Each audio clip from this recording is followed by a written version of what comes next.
Una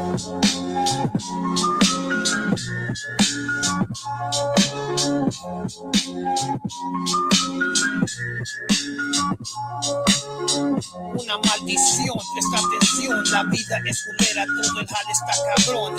En mi corazón sigo pidiendo que Dios me saque a mí de este callejón. Bajo esta nación somos odiados por estos gringos, somos mutilados y mojados. Nos consideran cuando este continente es nuestra tierra y se aferran los hijos de perra y la muerte a mi gente les llega. Este sueño es una pesadilla, si no eres caballo te traen de rodillas.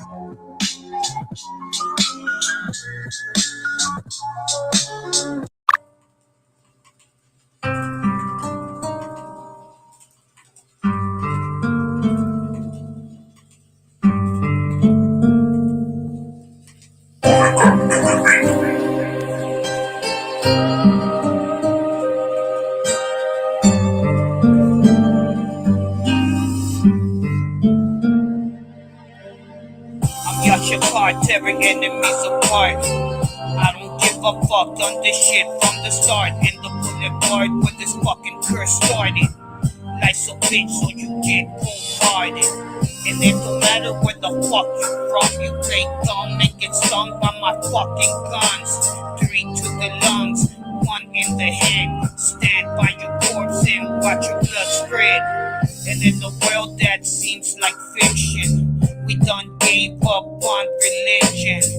Every prayer feels like affliction. Knowing God would never dare to listen.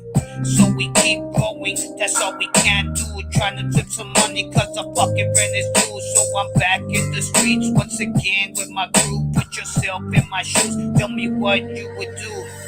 So it's understood, I'm a bottle from the hood, trying to live life in the world misunderstood. So I wait for death, cause there's nothing left. Pray to God that I finally get some fucking rest. Put me to the test, I come up blasting. Life's a bitch, homeboy, but nothing drastic. Until the day you see me in my casket, I'll be rolling hard in my fucking nigga's asket.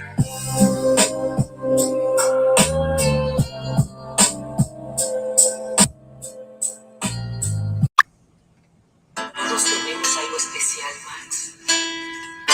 Algo que ya estamos destinados a hacer. Algo para lo que ya nacimos. ¿Ves lo hermoso que nos parece desde aquí? Pues ahora ve lo hermosos que nos vemos desde allá. Ahora te pertenece. Para que no olvides nunca de dónde vienes.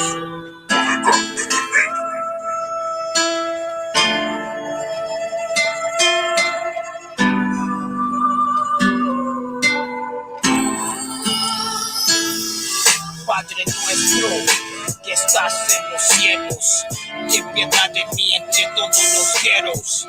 Aquí ando, conectando con mi cuerpo de chivo, siempre ando controlando y buscando otra manera. Pero esta vida es bien culera y guerra siempre nos espera. Con estos gabachos, hijos de perra, y espera. Robaron esta tierra y muerte nos dieron de 1000 maneras. Quisiera que nuestra gente entendiera, el jale anda recio por toda la frontera y te entierran como un animal, y muerte tenemos en forma brutal, ilegal.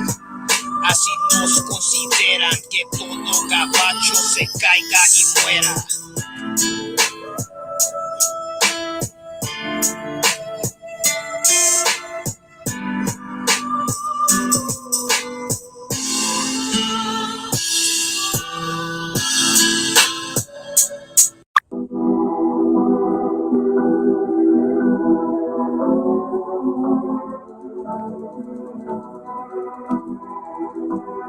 Pero le homeboy, por si no se la saben, así hace el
Negros y indios nativos somos los verdaderos israelitas. ¿Esto dónde lo dice según el versículo? Esto bíblico? dice en la Biblia. ¿Tiene Está algún escrita dato en la versículo? Reina Valera.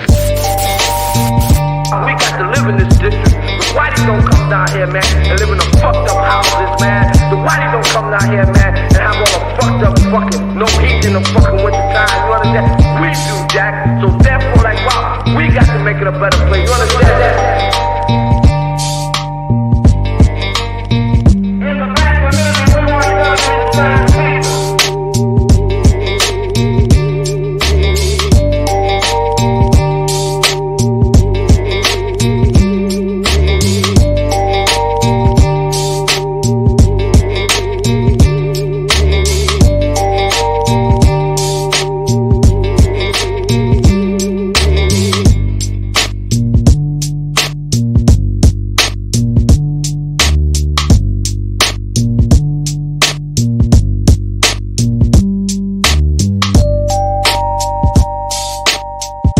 Like they want to make it a racial problem, you know.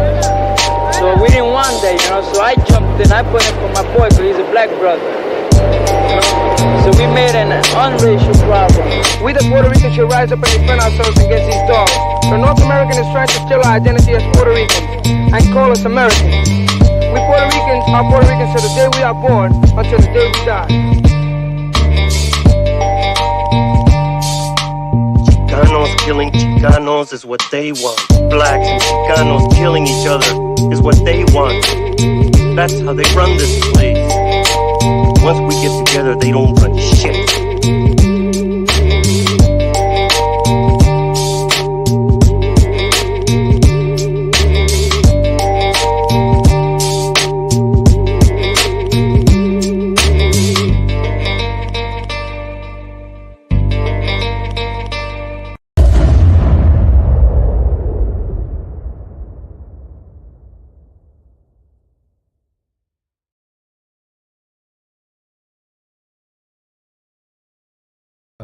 Police Officer Lahab, Officer 5000.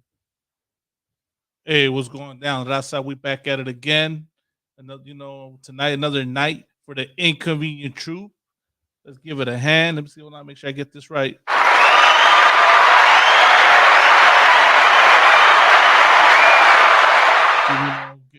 Give this troop a hand. All right. Damn right. What we got? What we talking about, Malak, man? So tonight, the topic we're going to talk about, right, is same people, same oppression, same nation. Now, I want people, that are out there listening, tuning in. What do you think we mean when we say same people, same oppression, same nation? Let's see if people get it. I want to see if people understand what's going on. Once again, he said same people, same oppression. That shouldn't be too hard though, right? Right. At least shouldn't be too hard for people to understand same people, same oppression. Who we talking about? Who oppressed? You know what I'm saying? Who going through poverty? Who going through the struggle? Who in prison? Right. You know what I mean, that's not a hard thing, but I'm gonna give a little minute. That's what you was trying to do, right? Give a little. Yeah, minute. give a little bit. I see the audience. Let's shout the audience. So we got Olivia Arnold in here. We got young man Dennis. We got Halak. Hey, Shalom, Lord of Christ to y'all. Brother say he loves the sound effects. Orale, look at the Dennis got it out of one. Yeah, right. 12 tribes. Who are the 12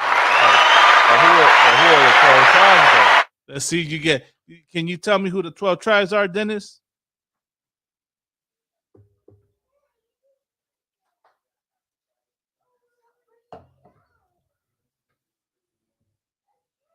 do we got up in here? The sister Kwamada, Yahawada, hey Shalom, sis Yabashmal, Bashim Yabashai. There we go. He said, blacks, Hispanics, and Native Americans. Damn right. Most Young man Dennis, right? Yeah, that's your man Dennis. Pasadena. Órale, Okay. carnal. Most High in Christ. You got it right. That damn right. 12 tribes of Israel. That's who's under the same oppression. Blacks, Hispanics, and Native American Indians. That's what he said, right? Right. That's exactly what he said, sir. Okay, that's what we're talking about today. We're gonna talk about and show you how we under the same oppression. Right. Same slave master. Right. We're both going through the same struggle together. Right. You know what I mean? No one is going through more struggle than the other. We both went through hell together 500 years ago. Right. And we're still going through hell together in 2020. It's 2024 right now, but we're heading to 2025. Right. In 2025, we're still in the same oppression, same slave master, same ghetto, same same get down. We're in the same hell together. Right. So it's like Malama, go ahead. Nah, that's heavy. You touch on that, sir, because that's exactly, we done let America, this oppressor, use what I like to call, right, the oppression Olympics, and use things like colorism, the lack of our identity, as a tool to keep us lost. Like we think that we're more oppressed than the other group. We think, this person is not my brother because he don't look like me.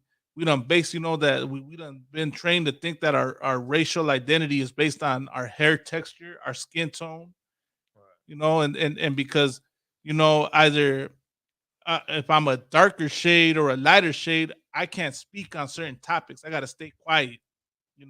That's the way America has trained us to be. America has trained us to be like that with our own. When you look at other nations, they don't have this issue. Right. But for some reason amongst us, we base everything on how we look. We will respect someone based on how they look instead of the person that they are. Exactly, man. Like that's a real stupid thing to think too. Like we're down there competing with each other on who is more of a slave than the other, right? Or who's in chains longer than the other, or who's more oppressed than the other. Man, look, black and brown, we're in the same oppression together. Right. There is no more or more here and more there. Right. You know what I mean? Like who like you look in the prisons, like in prison in California, we're in California. Right. Who's number one in prison? True. Black and brown. Black and brown. Black and brown, man. And then you think about it, at what age do black and brown kids go to jail? Right. 13, Young. 14, 15, 7, 9, 7, 8, 9. You know what I'm saying? Like from the moment you can walk and talk practically. What I was gonna say though, like we both got the same story. You know what I mean? Like when it comes to black and Hispanics, we're going through the same oppression as kids, teenagers, up to your 20s. Right. The only difference is that we speak Spanish. Right. That's the only difference right there. You know, you talk to a Hispanic man, whether you're in LA or any other part of the United States or even in Mexico, and he break down what's going on in his life, right, from a child up to his adulthood, you're gonna find out, damn, like we're going through the same thing. Right. As far as going to jail, right? Going to prison, right. Poverty, and not even just that though, like just other things too when it comes to the food and music, like everything relates together. Right. But we let small things get in between us. It's really not a small thing, which it's the language. It's the language barrier that we have that separates us. Right. Go ahead. Nah, it's said you say that, sir, because that's the things that we're too busy focusing on irrelevant things to It's like irrelevant things, skin color, exactly. The skin tone. Skin color, skin tone. Right. And so, like when I say irrelevant, don't get me wrong. I'm not saying that you don't matter, or just. And I say irrelevant because we think, you know what I mean. We'll fight one another over that. Meanwhile, other nations do not fight each other over that. We're too busy being against one another, blaming one another when we have not realized that we have the same oppressor. America hates you just like America hates me. You know what I mean? America hates black and brown. Donald Trump has won his presidency by demonizing so-called blacks and so-called Hispanics. You know what I mean? That he don't won his whole presidency out that. And even amongst raza, you know what I mean? Amongst the so-called Latinos, I don't want. Here's the other thing. It's so messed up how twisted we are. Mexicans hate Salvadorans. Salvadorans hate Mexicans. Right. Hondureños hate Salvadorans. Salvadorans hate Hondureños. Puerto Ricanos hate Mexicans. Right. When Donald Trump is showing you that he hates all the so-called Latino nations, man. It don't matter if you're Puerto Riqueño, if you're Mexican, if you're Colombiano, if you're from Venezuela. He just sees you as another second-class citizen. He hates us all the same. Right. You know what? You know what's crazy? Going back onto the whole black and brown oppression. Right. You want to know another thing that we all have in common is that we got Uncle Toms. Right. And blacks, Mexicans, Central Americans, Puerto Ricans, right. South Americans. There's Uncle Tom's, Steel Tomases. What's the one they call for the Gadites? Uncle Tomahawks. Uncle Tomahawks. Right. In each tribe. Right. You know, me personally, I think Mexicans are the biggest Uncle Toms out there. We got we're the first ones to sell out, in my opinion. Right. Okay. But I man, look, with that Donald Trump, you got bald headed, cholos out there, right? That are, vatos for, what is it? The homies for Trump. Homies for Trump. You got the homies for Trump. You got the homies for Trump out there, and these are cats that are from supposedly the hood, South Central, and these cats out here, homies for Trump. Yeah, hold on. Let me see if I can pull a picture out. Man, if you could post a picture. You know what I mean? Just so, the audience can see what we're talking about. But yeah, man, this Uncle Tom's in all of our people. So how you going to say we're not the same? You got a black man who's an Uncle Tom, and then you got fools like this. Hold right. On. You got it? Let's see. Just give me 1 second. I got it right here. Right here. There you go. This fool right here. Everybody remembers this fool. There's not one person that ain't remember this fool right here. So, can the camera see it or not? Yeah, they can see it right there. That's the cat that you want right there. Right. Him right there. This is homies for Trump. This is the homies for Trump, man. This is some cat that say he from the ghetto, he from a hood, gang banging. Right. He's homies for Trump. Right. You know what I mean? So we got sellouts in all our people, man. Right. You know what's crazy, if I could, sir, like that's one thing that baffles me. How are you a hardcore, full-on vato from the barrio and you support Donald Trump? When he's the law and order president. Right. You know what I mean? He declared himself the law and order president. He demonizes raza, based off crime. You being a cholo, what do you think you get associated with, man? But I think I see what's going on, sir. Like, I think that's how they're able to get away with it, is you get people like homeboy right here who go and endorse Trump. Yeah. He's no different than your Christian pastor who says we need more police in the hood. You know what I mean? Or your leaders. Yeah, exactly. Exactly. But like, come on. So you gonna tell me some fool that's selling weed and crack and gang banging and he voting too? Right. He voting too. So this is Donald Trump supporters, right? This is who you looking up to. I'm pretty sure people look up to this guy too. That's crazy. Some fool out there supporting him, which is this is how, damn. This is how dumb we are as a people. Right. You know what I'm saying? But like going back to the point, which is there's sellouts in every tribe. You ain't got to be like this fool right here. Right. You get what I mean? There's other people you can follow. Right. You understand? Those are men in the Bible, men in the ISAPK, Command, Germany, Hana. But if you can't fall under that order, right, so you gonna follow right there. You're gonna follow this cat, man, and be like this fool, man. Good night, man. And you got the American flag right behind the American flag, right? But going Slacky, just real quick, we're gonna show you the history of America. Right. We're gonna touch on that history on what made America great. Right. We're gonna show you what made America great. Right. And we're gonna show you that the America that Donald Trump wants to bring back. Right. We're gonna show the what other one? The history of what makes America great. Exactly. So you gonna say something? Nah, I wanted to add that sound effect because that's going off into a mystery, a history that's not known, a history that a lot of people have forgotten. Us as raza, right, as so-called Hispanics, we done forgotten a lot of the evil that America has done. To see this cat right here, this fool right here with the American flag and the Trump, banners in the back, you don't forgotten what he said about your people. You don't forgotten what this country has done to your people, and you think it's all good now. And that's the problem. I remember hearing, Camp Desariat bring this out. I believe it was Camp Desariat. Well, a man above me, right, said it, that we as a people have suffered from short-term, or we have such a short memory on things. Right. Like we forget the atrocities done unto us, man. And we forgive, and we want to love and support, a country that's never supported us. We want to love a country that's never loved us. So I think that's just sad. I don't want that's the point that we have got to. Right. Well, that's why we're here. We're gonna touch Damn on that right. history. We're gonna show you what really went on in the past. Show you real Mexican history. The history that they didn't teach you in schools and college and universities. Right. The history that we're missing. Right. And so let's see what went on in the early 1900s, 1800s, 1700s. What happened with the Mexicans? How America treated us, and what they did to our people.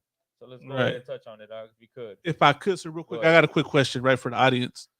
How many of y'all know that raza suffered lynchings in this country as well? I know when you hear of lynchings, right, you think of Jim Crow, you think of segregation, you think of the 50s and the 40s, right?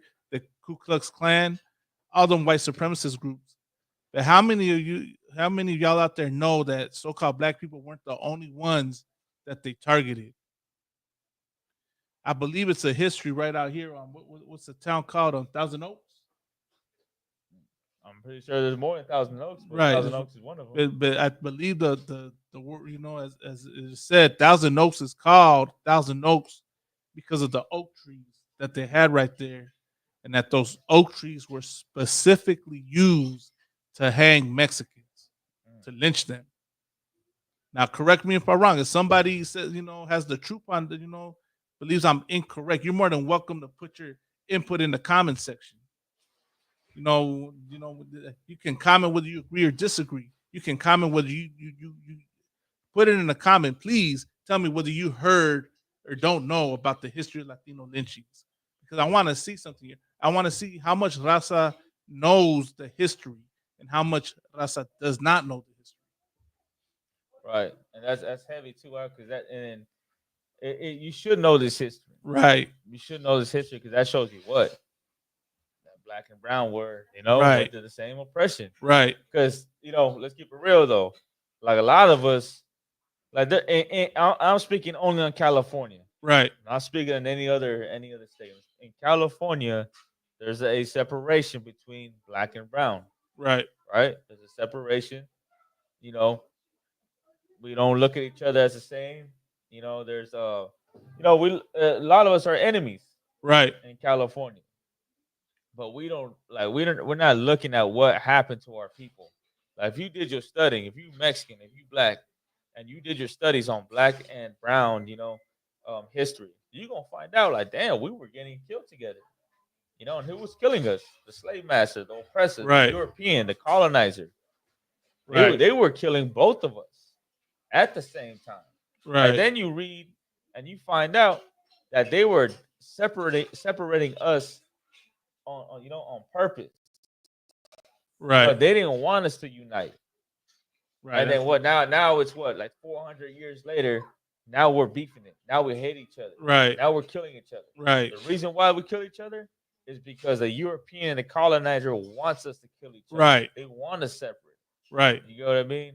All you got to do is do your history. We're going to touch on a little bit right now, but this is one article out of 1,000 that you can look into. Go ahead, Right, sir. Yeah, I got you. I don't want to. Let me pull up the article.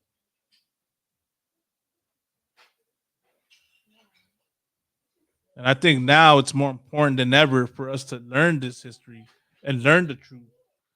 You know, this article is titled "Lynch Mobs Killed Latinos Across the West."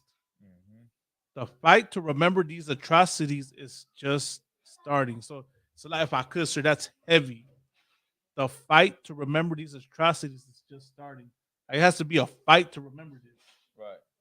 That means that there's a lot of resistance and a lot of people out there that want us to forget this. And most of it is our own people. And that's we want to forget this. Right. Now we can read this, right? Mm-hmm.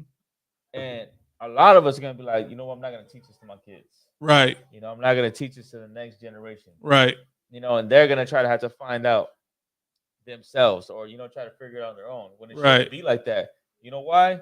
Because a Jewish man, he makes sure that the next generation know about the Holocaust. Right. You know what I mean? Right. The Armenians. Like, you think they forget about the Armenian genocide? Hell no, they don't forget about the Armenian genocide. Right. Every Armenian knows that there's an Armenian genocide. They know what the Turkish did to their people. Right. The Jewish know what the Germans did to their people. Definitely white America. They ain't never forgetting the 9/11. Right. They gonna make sure that the next generation remembers what happens in 9/11. That's why every 9/11 there's it's like a holiday. Practically, right? There's a 9/11 memorial. Memorial. There you go, memorial. And for us though, like, why weren't you ever taught what happened to your people? You know what I mean? Right. Like, did you ever know about the Latino lynchings? I never knew about that. I never knew about it. And I came into the UPK, and then I found out, and then I started digging more. Right. You know, but the point is that our forefathers, our parents, they didn't teach us this. Right. Well, some of us did. Right. Some of our parents did teach us this, but I'm talking about as a whole, as a nation, as a people. Right. We're not taught this. We got to figure it out on our own. Go ahead. Right, sir. Now that's heavy you say that. I don't want, because I didn't learn about Latino lynchings till when to college. Right. And briefly. Mm-hmm. And I didn't learn about it in the classroom. A brother I knew in the world told me about Latino lynchings. Instagram told me about Latino lynchings. Right. That's how I learned about it, man. You know what I mean? So that's sad that this is a history that on purpose is not taught in your average curriculum in high school and in college. You gotta take special classes to learn about this. You gotta turn to the internet. Right. So it's just that just the fact that the title says this lets you know of a big problem going on. But I'll get into the article, sir. Go ahead, you got it. So we got a picture right here, right? Just to caption it, says Arlinda Valencia, a descendant of lynching victims, at a remembrance ceremony at the state capitol in Austin, Texas last year. A real quick shout out to them brothers in Austin, Texas. Right, shout out to Austin, Texas, UPK, Austin, Texas, UPK, Texas, UPK. Right. Shout out to UPK. They're having a cookout out there right now. Shout out to Commander Johanna. Right, shout out to Commander Johanna.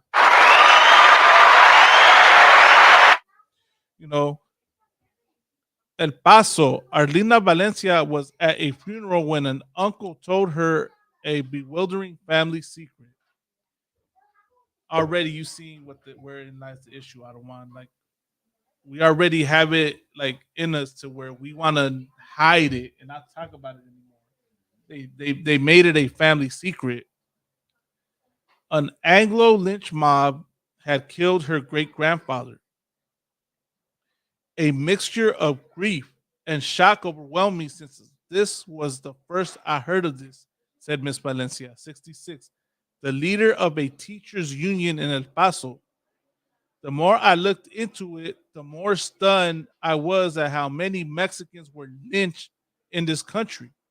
She said the more I looked into it. Right, so the more stunned she was. Right, gonna find out, like, you know, like you probably think it was just what a little 10, 20 Right, Mexicans that were lynched, and then as you keep digging, you're gonna find out it was thousands of us that were Right. lynched. Right. In not just California, but in Texas, Las Vegas, Right. Arizona, New Mexico, what used to be Mexico, right? Right. Right. Am I going too far? Slocky. Am I going too far? I mean, in that Southwest area, I mean, you know Right. what I'm saying? Like that the history of you know. Right. Well, Slocky. So you everyone understand that these states used to be part of Mexico. The land was taken by the United States. The Mexicans that stayed on these lands were being lynched. I probably went too far, but y'all get the point, you know. Right. Right. Mexicans that stayed on in the United States, that stayed in Texas, California, Arizona, New Mexico, they got lynched. Right. Right. But we don't keep going on that. Okay. A mixture of grief and shock overwhelmed me since this was the first I heard of this, said Miss Valencia, 66, the leader of a teachers union in El Paso. The more I looked into it, the more stunned I was at how many Mexicans were lynched in this country. Miss Valencia and other descendants of lynching victims are now casting attention on one of the grimmest campaigns of racist terror in the American West. The lynching of thousands of men, women, and children of Mexican descent from the mid 19th century until well into the 20th century. Some victims were burned alive, like Antonio Rodriguez, 20, a migrant worker who was hauled from a jail in Rock Springs, Texas, tied to a tree and set ablaze in 1910. Other mobs hanged, whipped, or shot Mexicans, many of whom were United States citizens, sometimes drawing crowds in the thousands. So look, hold on. There's a lot that would kind of, you know. So the part where it says whipped and shot Mexicans, many of whom were United States citizens. Right. So there was Mexicans that were United States citizens who were going through what? Oppression. They were Right. getting killed. They were getting murdered. Right. Right. Like, and that's heavy too, because like today, a lot of Mexicans think that just because they're United States citizens, they think that they're what? Immune. They're Americanized. Yeah, they're We're Americanized. American, you know, we're not like, you know, the illegal immigrants. Right. You know, but you about to go through the same thing. Right. You know, and you do go through the same thing. You don't think they're getting pulled over by cops? Right. You think they're getting beat by cops and getting thrown in jail? Right. You know? And I'm just pointing at this because a lot of Mexicans think that just because they got a United States citizenship, Right. like they go from down here to up here. Right. You know, they're like, you know, Yeah, oh, I'm good. I'm good. Nothing gonna happen to me. I ain't like them wetbacks. Right. Like that's That's the way they think, though. right. You know, if you don't know, that's the way they think. They think getting that United States citizenship put them at a higher status. Man, Right. that don't matter. Right. You know, in America, you looked at as the same. Right. Can I say that word? I can't say it. It's like, let me know. Wetback. I mean, I I already said already it. I already already said it. They're looked at as a spig and as a wetback.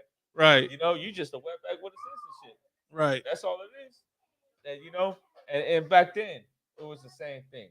Right. You know, whether you were a so-called illegal or you had a citizenship, you were still getting killed. You were still getting burnt alive. Right. You know, ain't no different. Right. You know, and then just kind of, you know, a little step further, when Donald Trump says he wants to make America great, what is he talking about when he says that? Right. You know what I mean? He's talking about things like this. That's the great America right there that he's talking about. Right. Go ahead. If I could, sir, real quick, I just wanted to add to that. You know, why did he imply that America was not great when there was Obama in office? And let me say this, right?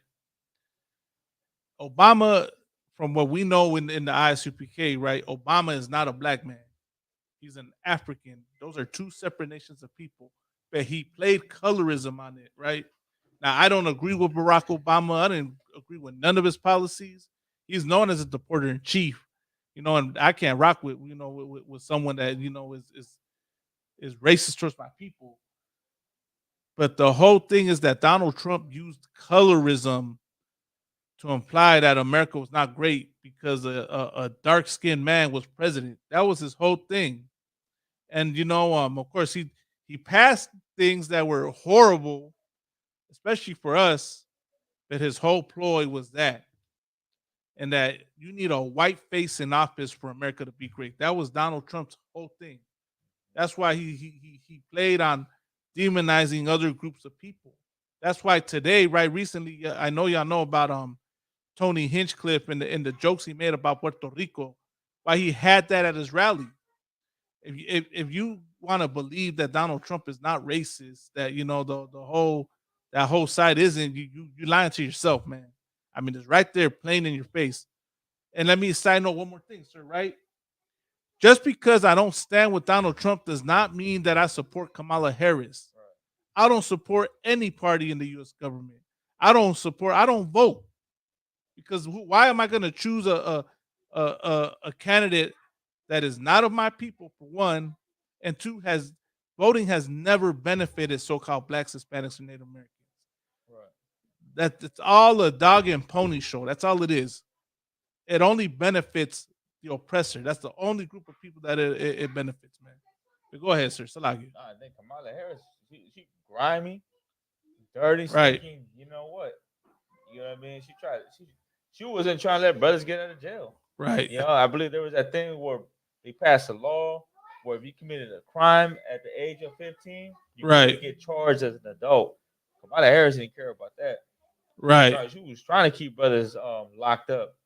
You know what I mean? Right. Because she understand that you know prison's a business. Right. So that's more money. But it's like that's it. No, sir. So we back here, right? Not to side note too much. Just wanted to touch on that. Some victims were burned alive. I don't want, like Antonio Rodriguez, 20, a migrant worker. Right. So some victims were burned alive. Man, you can find thousands of images of so-called black man getting burned alive in America. Right. You know what I mean? You look into their history, and you find brothers getting the so-called black man getting burnt alive getting lynched, getting dragged with cars. Right. Well, let me tell you something, man. That's the same thing that happened with the Mexicans. Right. Same thing. You know, we were burnt alive. Reading an article right now. You know, we were lynched on trees. We were picking cotton. We went through the same oppression. You understand? Like, right. and that's something that we can't forget. We can't forget that we went through the same oppression. We went through the same atrocities. We can't forget that we were brothers. Right. But, you know, you living in America and you listening to politicians, you listen to the propaganda, you listen to these rappers, and you forget, man, that we the same people. Right. That we brothers. You let gang banging get in between us. Right. And, and we're so quick to forget about our history and what we went through. Right. Go ahead. I'll keep reading. Lynchings have long been associated with violence against African Americans in the American South, right? As we were just saying earlier. And these atrocities are remembered at the National Memorial for Peace and Justice in Alabama. Lynchings of Hispanics have faded into history with less attention. Often they have been portrayed as attempts to exercise justice on behalf of white settlers protecting their livestock. Well, I mean, that's heavy. I don't want that they use that narrative, right? Why are they against migrants today? Why are they against Raza coming into the country today? Because what did Donald Trump say? Donald Trump said they're bringing crime, they're bringing rapists, or it's like they're bringing abusers. They're not bringing their best. They're not bringing their best, right? So they're using the cover of self-defense and safety and protection as a cover to excuse their hatred towards us. That's an old tactic they've been using. Right, and it's not new. It was like, 100 years ago, maybe a little older than that. Right. But a new movement is underway to uncover the neglected past. It has unleashed discussions about the scramble for land or mining claims that frequently influence these lynchings, as well as the traces of such episodes in resurgent anti-Latino sentiment and the question many parts of the United States are confronting. I believe we got images too, right, of the lynchings and the picking cotton. I just want to show that real quick before we go a little further on that article. You can pull those pictures real quick.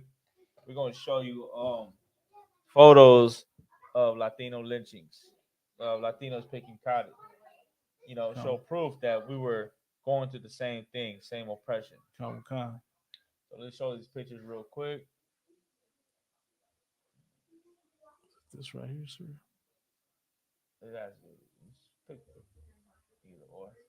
So there's this one right here. So this is picking cotton.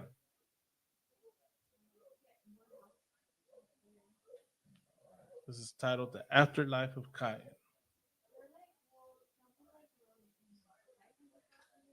Which is the image though. I got it right here.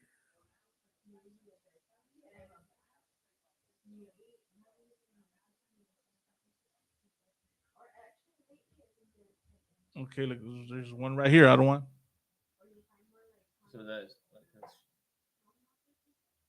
U.S. Mexican cotton pickers. That's what the article's titled. Oh, man. Can they see it on the YouTube and all that? Yeah, they could see it on YouTube. No sweat. So there you go. You got Mexicans picking cotton right there. So you can't ever, nobody can ever say that we weren't under the same oppression. This is Mexican history right here. This is what we went through. You have blacks picking cotton and you have Mexicans picking cotton. Who's making them pick cotton? Like, you think we just came here and did that on our own? Or was someone making us do that? Right. You understand? Right. The point being that we got the same history, same oppression. Right. If I could, I don't want. Could I pull a precept? All right, you got it. Thinking, what is it? Is it Isaiah? What is it? The children of Judah and the children of Israel. I think that's Jeremiah. Or Jeremiah. I said Isaiah. That's Jeremiah 50 and might be 55. 55 and 50. Let me see. Let me look at it right now. She put the children of Judah and the children of Israel were oppressed together. Right.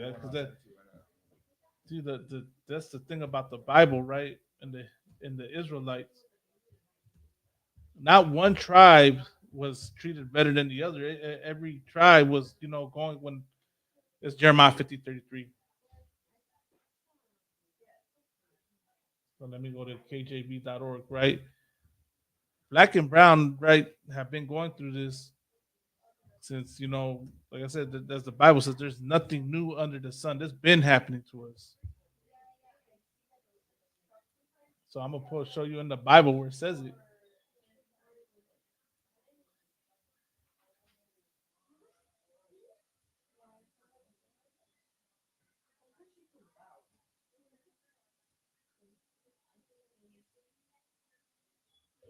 All right, I got it right here, sir. This is the book of Jeremiah, chapter 50, verse 33. Thus saith the Lord of hosts, the children of Israel and the children of Judah were oppressed together. Damn, where's that at? That's in the Bible. Right, in the Bible. The children of Judah and the children of Israel were what? Oppressed together. Man, that's in the scriptures. That's in the Bible. Who's the children of Israel? That's the Northern Kingdom. Right. That's what be the so-called Hispanic tribes. So-called Central Americans.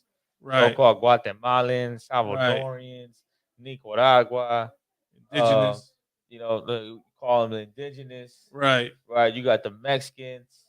You got the people from South America, North America. And then who are the children of Judah? That would be the so-called black man in America, so-called West Indians, so-called Haitians. We make up the 12 tribes of the nation of Israel. But the kingdom was split, right? We were divided. Right. And the scripture said what from the top? One more time. And thus saith the Lord of hosts. The children of Israel and the children of Judah were oppressed together. Yeah, we were oppressed together, man. What does it mean to be oppressed? Treated unfairly, I believe is what the word oppression means. Man, you look at oppression now, you just think about what we just saw right now. Right. The lynchings. picking cotton, or racism, the blood, the sweat, the tears, everything, all the atrocities that happened to us in America. That's oppression. Right. You understand? So the children of Israel and the children of Judah We're were oppressed oppressed together. together. It's right here. I don't want to. I just wanted to share the Webster's dictionary. You know what I mean? And here's what oppression means: an unjust or cruel exercise of authority or power. Something that oppresses, especially in being an unjust or excessive exercise of power. A sense of being weighed down in body or mind. Depression. And look, when it says oppressed together, man, listen, this can't fit nobody else but black and brown, Right. but black and Hispanics. Who's talking? You gonna think this talking about the Chinese and Japanese? Right. You think this talk? Oh, you think it's talking about the Palestinians? Right. Oh, you think it's talking about who? The Ukrainians? Right. No way. No way. This is talking about black and brown right here. Right. Children of Israel and Judah oppressed together. Man, it don't fit no other people but us. Right. I believe there's a little more on that too. Right. And all they that took them captives held them fast. They refused to let them go. They ain't trying to let us go. You understand? What's gonna happen if they let black and Hispanic people go? America falls. America fall to the floor. Right. Who can work them fields?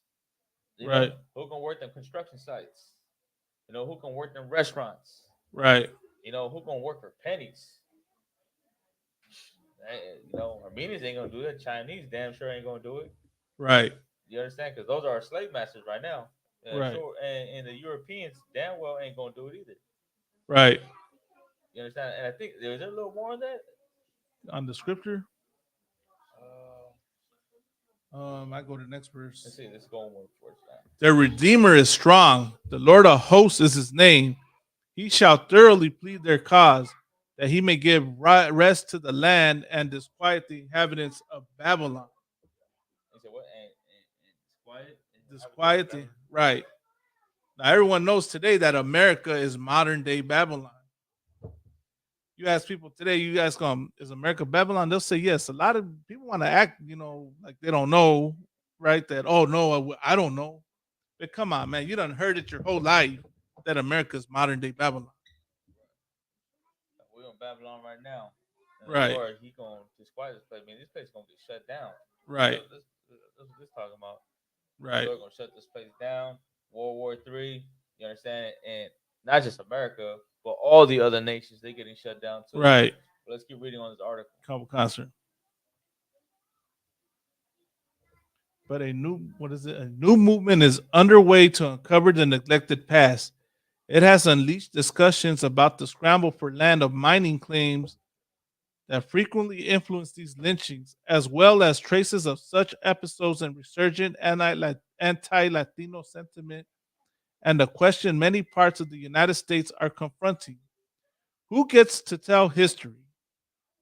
The conquest of the West is still simply a tale of incredible progress for many Americans, said Monica Munoz Martinez, a professor of American Studies at Brown University who has written extensively about anti-Mexican violence in Texas. But despite the unwillingness to recognize these lynchings as a tragedy or even recognize them at all, momentum is building to finally reckon with these events, said Professor Munoz Martinez, who was raised in Texas and is a co-founder of Refusing to Forget, a group committed to increasing awareness about state-sanctioned violence against Latinos in Texas. They don't want to remember. Right, they don't want to. Or they said they don't want to recognize it as a tragedy. Imagine that. Right, they don't want to you understand? They're like, okay, that's not really, like it's not that bad. You know what I mean? When you say you don't want to recognize it as a tragedy, you're like saying that it doesn't matter. No, right. It doesn't matter. No, go ahead. No, I'm trying to find a different one. Go ahead. It don't matter. You know what I'm saying? That's what they say. It don't matter. Like that happened in the past. Right. You get me? But like going back to what we were saying before, like they don't do that to other nations. They don't do that to other races. Right. Like out here in LA, You got a Japanese what is it? Not a Japanese Holocaust, but Japanese museum. Right. The Japanese museum, because they were held in what they call like detention centers during World War II. Right? You got those in LA. You got the Armenian, Armenian museum. The Armenian genocide, right? You got all these museums that recognize, the atrocities that happen to other races. Right. Right. Go ahead. Sorry. Texas, which enshrined white supremacy in its 1836 Constitution. I'm glad I played that sound because imagine this, right? It says Texas, which enshrined white supremacy in its 1836 Constitution when Anglo slaveholders seceded from Mexico, had by far the most episodes of mob violence against people of Mexican descent, according to William D. Carrigan and Clive Webb, historians who have documented such cases. That's crazy, man. Read that part when Anglo slaveholders seceded from Mexico, right? Because this is I believe this is during the time when slavery was outlawed in Mexico, right? It was during President Vicente Guerrero. Right. He was the one that outlawed it. I mean, if I got the wrong name, please, by all means, let it be known in the comment section. I believe it is. You know what I mean? But the fact it said Anglo slaveholders seceded from Mexico, and that's crazy. You know what? Something down on me, Adawan. This is how you know that white and black are conditions and terms, right? Who are they talking about when they say Anglo? We use the word Anglo and white supremacy. You know what I mean? That just lets you know that no one is white and no one is black. Those are conditions. The correct term, right? I guess now the politically correct term for so-called white people will be Anglo. Anglo, right? European Americans. Anglo-Saxons. Right. But yeah, it said Anglo slaveholders seceded from Mexico had by far the most episodes of mob violence against people of Mexican descent. According to William D. Carrigan and Clive Webb, historians who have documented such cases. Is it mob violence? Mob violence. Reasons given for these lynchings varied widely, including accusations of cattle theft, murder, cheating at cards, refusing to play the fiddle, shouting "Viva Diaz," even witchcraft. So this is the reason why they were killing them. Yeah, these are the reasons, right? Look at this. Texas Rangers on the King Ranch in South Texas in 1915 with lassos pulled around the bodies of Jesus Garcia, Mauricia Garcia, and Amador Munoz. Look at that, man. And there's a whole history on those Texas Rangers too. Right. Theological Origins did a breakdown on those Texas Rangers. But there's a couple books out there that touch on the Texas Rangers and what they were doing to Mexicans that were living on the border of Rio Grande. Right. Rio Grande and all over those borders of Texas and of course Arizona and California. Man, right. The list goes on of all crazy, the man. The murders that they were doing on that border. Right.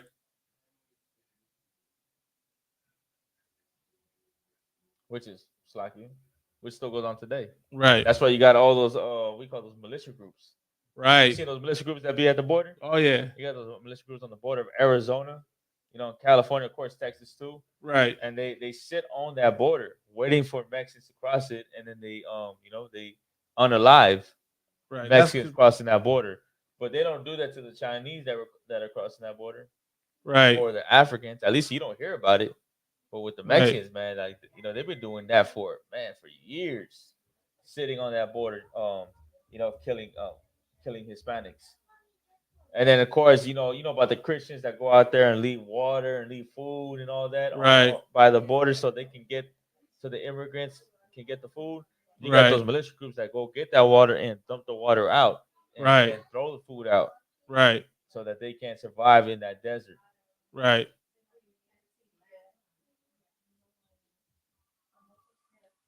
So like, I wanted to pull a precept real quick because you said, what do you say that they're doing today, Adawan? That they want to have their militia groups to go and harm and unalive them. Well, that's the proof, right? That the white man, the so-called white man, is the devil the Bible speaks of. That he's the Edomites. This is John 8:44. Let me share it. John 8:44. Ye are of your father the devil, and the lust of your father ye will do. He was a murderer from the beginning. Yeah, right. So what you saying? Like the same, like the white folks, the same thing that they're doing today is what their forefathers did. Right. Oh, the Minuteman group. It's the there you go, Minuteman group, militia group. You right. It's the same thing. They're doing this. They're doing the same thing, which is killing our people on the border. Right. And not just men, but they're killing men, women, and children on that border. That's crazy, man. He was a murderer from the beginning and abode not in the truth, because there is no truth in him. What were they doing? They were lying, talking about they cheated at a card game. They supposedly stole their cattle. They false accusations, lies, right? Well, This is what the devil in John 8:44 does. He lies. And what do they do today? Lie. They lied today. They lie. About, you know what they say? Oh, they're coming over here and they're taking all the jobs. Right. Like what jobs are they taking? You gonna have a taco truck in every corner. I know that came from a Mexican though. A Mexican said that. You are of your father the devil. Right. Uncle Tom, sellout, Hispanic, man. Right. You get what I'm saying? But they said we're taking all the jobs, and then when we come over here, we're setting up taco trucks in every street of America. Right. You know what I'm saying? Like what jobs are we taking though? Really? The fields. Right. You know what I'm saying? Or they think that we're coming. You got people from Mexico and Central America. Right. They're taking all the lawyer jobs. They're taking all the doctor jobs. Imagine that. They're taking all the the cop jobs. Right. Maybe the cops. Maybe that could be. No, not even the cops, because they can't be cops, right? Because they don't have no Social Security and they don't have IDs. I mean, you know what I mean? Right. Like, what jobs are they really taking? They're just taking the jobs in the fields, man. Have you ever worked the field before? You know how hard it is to work in the field? Bro, like my mom worked in the field. I'll add one other one. They're supposedly taking all the contractor jobs. Work, like all the construction jobs, right? You see Raza out there hustling, building houses, fixing things. Let me tell you something real quick. You Anglos, you European Americans, man, don't hate just because you can't, that Raza works better than y'all at fixing houses and construction. Let me tell you something, man. This is why you are, you abode not in the truth and you lie. You want to claim that Raza half-asses the work they do, man. I can attest to you that is a lie. I done seen what oppressors do when it comes to contracting and building. They don't work, they don't work hard. They move very how do I say it, right, without sounding quote unquote Anglos don't work, do not hustle the way Mexicans do. Let me say it like that. And real quick, there's a lot of white folks that say that. There's right. A lot of white folks that will say, man, without Mexicans, I don't know what the hell we'll be doing. Right. Because they know that those cats, even if they go in and drunk as hell, right, they still gonna do the job. And those cats not gonna be there just 8 hours. They're gonna be there 12 hours, 14, 13 hours, doing it. You know what I'm saying? Yeah, you ain't gonna have no construction jobs, nothing without Hispanics and Hispanics and blacks. But go ahead, we showing right here. Let's see. Let me see if this is. This is a guy by the name of Heavy D. So, you ever work with Hispanics like straight from Mexico? Man, goddamn. Sometimes it's hard to work. I ain't gonna front. Man, there's a lot of Ishkreds that come straight out that border. It's hard to work with them because they just be outdoing everybody. Right. I'll be like, I'll go to work, or I'm gonna work. But these cats are making it look easy, so I can, you know. Right. Or they're making the job look easy. They're having fun, chopping it up, and then I be in there like, oh man, like I'm tired. Right. Like, you know, you guys over here working left and right, and you know, making it look fun. Right. I was just like, damn, bro, like I'm ready to go. Look at this right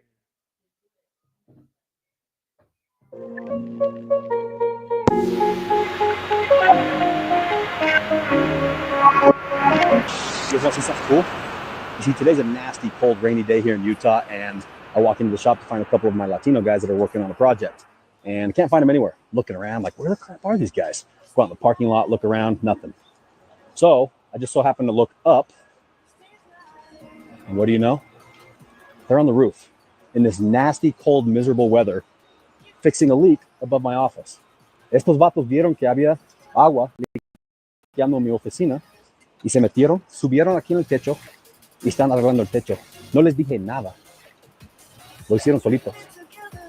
Y por eso me encanta la raza. Les he dicho varias veces, la gente latina, no importa si eres blanco, negro, moreno, si tienes ganas de trabajar, eres una buena persona. That's all it takes, folks. Just a little hard work. And you're awesome in my book. Didn't ask them to do it. Just they're freezing their balls off. You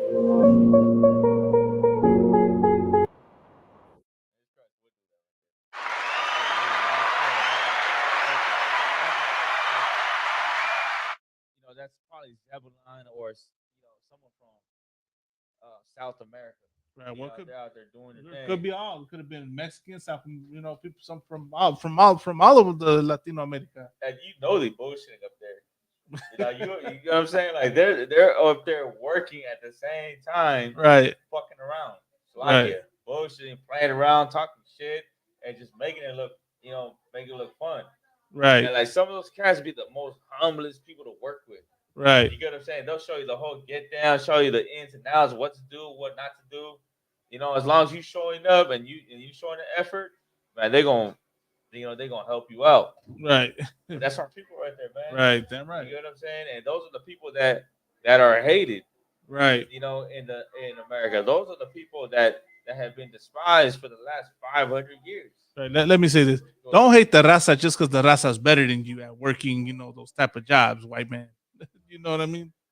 Man. Straight up. And that goes for Israelites too, man.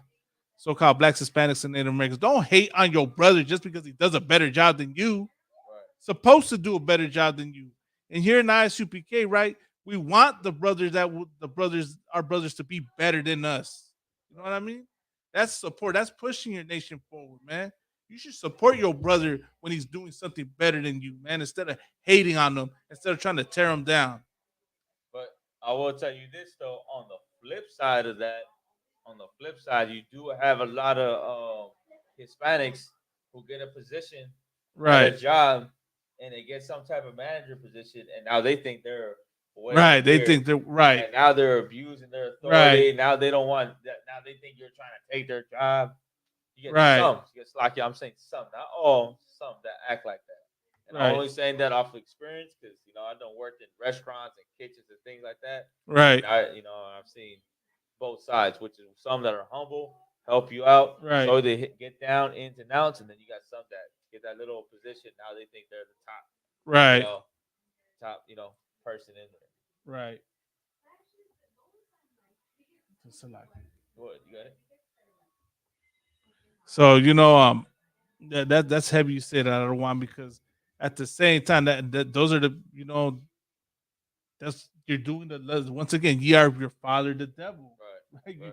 If you get a position of management right on the slavery and you mistreating your brothers, you just like your oppressor because you see him as your daddy. You want to be just like him. You do the lust of your father because he wants to mistreat your brothers on the job site. Right. And you're doing exactly what he wants to do. Right. So I'll go back to the article. Let's continue. We've been on for an hour. I mean, we could just, if you want, we could just finish the article and then we close out.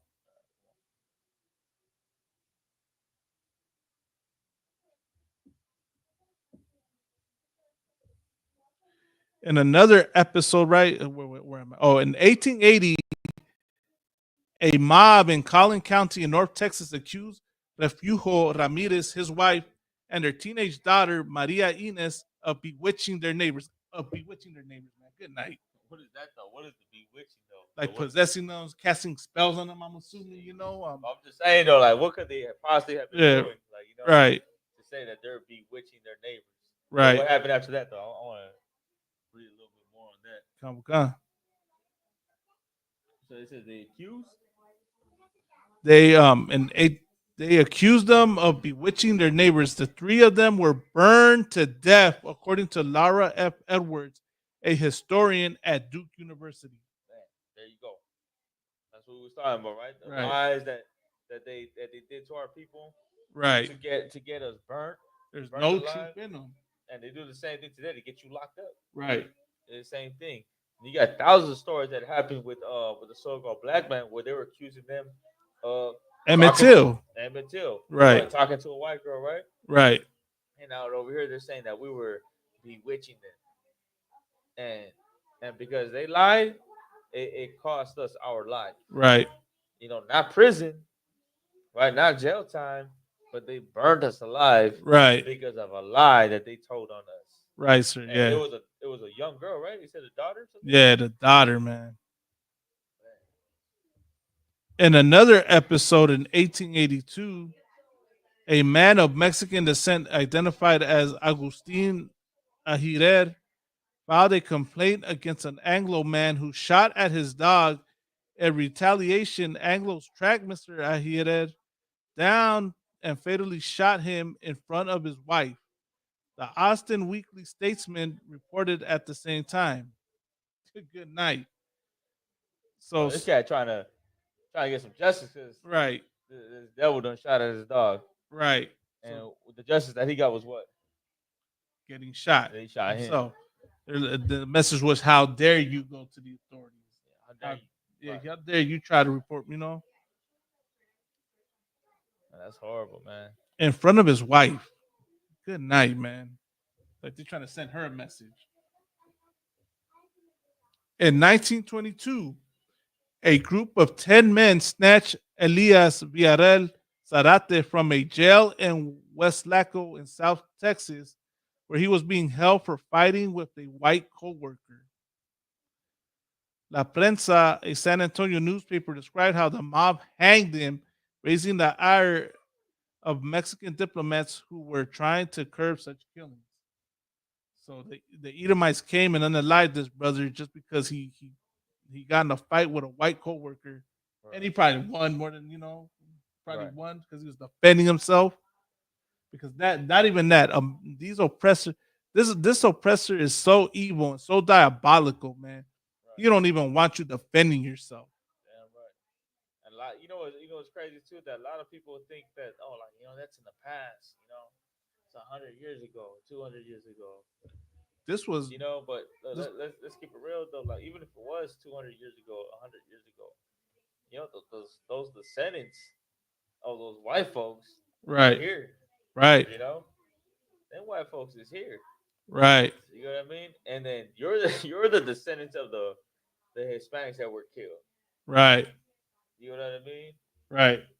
And a lot of these most of these white folks have the same spirit of the ancestors, which is the scripture you just brought out. You are the father of your father, the devil. Right. One of the most contentious lynching episodes anywhere in the West involved the ancestors of Miss Valencia, the El Paso Teachers Union official. The family and several neighbors had settled in the outpost of Porvenir in a remote stretch of West Texas on the Rio Grande, eking out a quiet existence as farmers. But on January 28, 1918, a group of Anglo cattlemen, Texas Rangers, and United States Army cavalry soldiers descended on the valley, on the village as families slept. They seized 15 men and boys, the youngest of whom was 16, marched them to a bluff overlooking the river and fatally shot them at close range.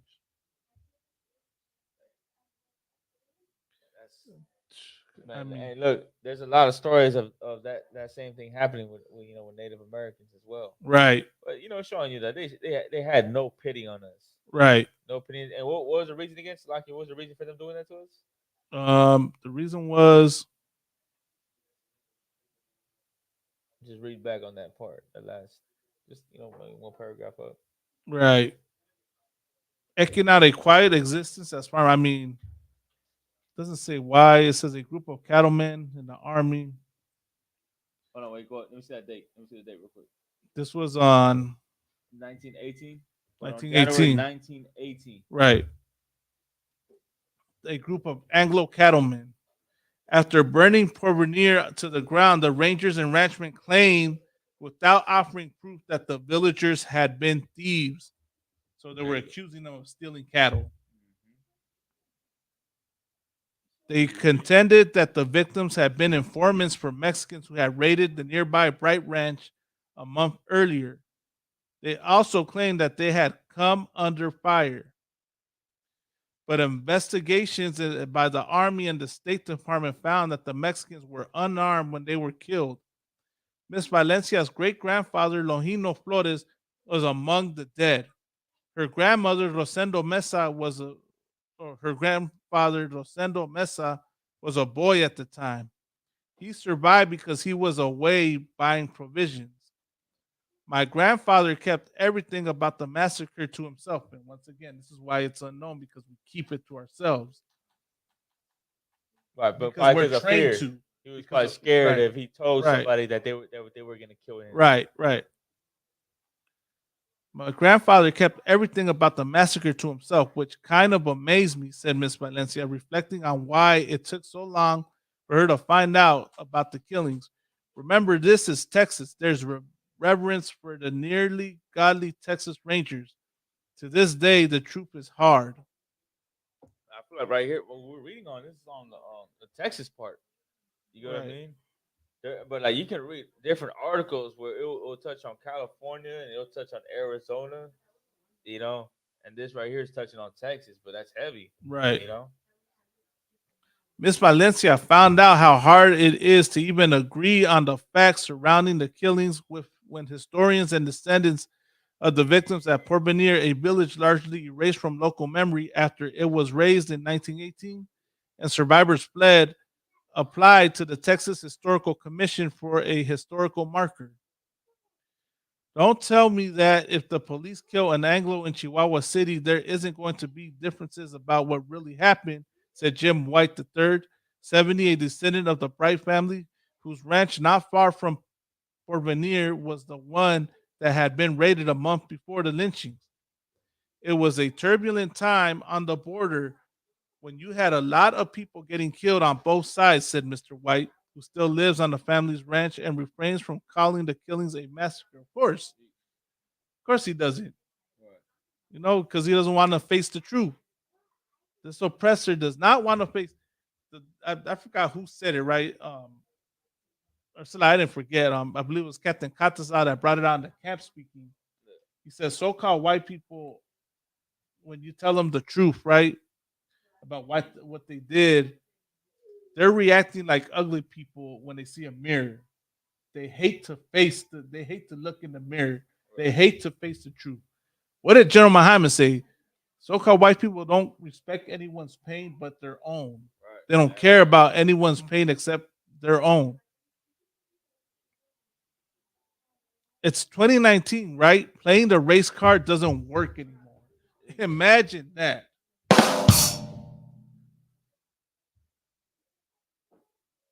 What's the marker they want to make for that massacre? Oh, okay, that's the mark. Okay.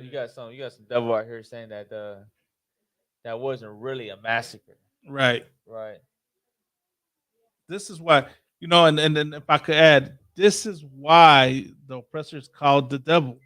This is why we call y'all the devil. It ain't because of the color of your skin.